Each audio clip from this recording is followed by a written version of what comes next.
has footprints, you know. So even if you change the money to 500 and 100, there's somewhere you withdrew it from.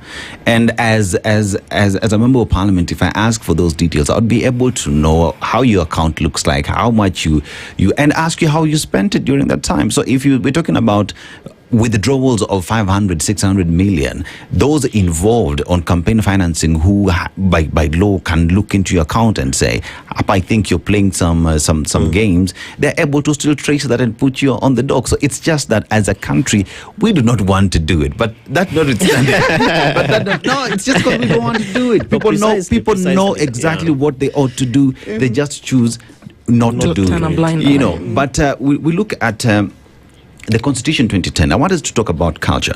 The Constitution 2010, specifically under Article 11, recognizes culture as the foundation of the nation, right?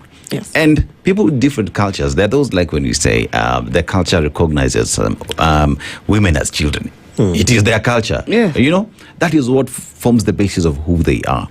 And in that culture, because everyone understands, including women themselves, that we cannot have women leaders, you know, it is them who go out there to vote for men. Then again, we also have conversation, I don't know how true it is, that women, the population of women in the country is high. It is the very same women who are voting in men. So actually, we are 51-49. 51-49, right? 51-49. Yeah. But as we have the discussion, mine is how do we reconcile the culture that there is? How do we reconcile the law?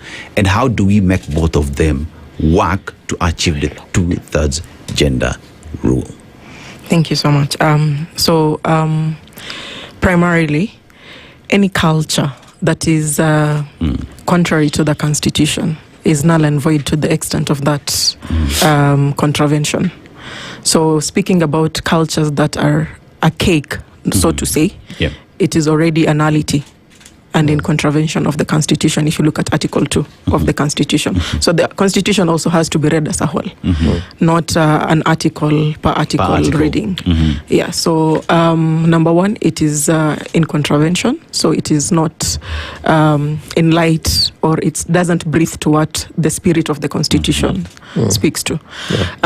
Secondly, there is need for more sensitization. We need to have, because it's all about mindset. You know, if we have people buying in, Hisham has already indicated, she got the buy-in because her predecessor had done something well. A job well done deserves another hand. And that is why she got it. So as FIDA Kenya, we also have what we call Women Leadership Academy.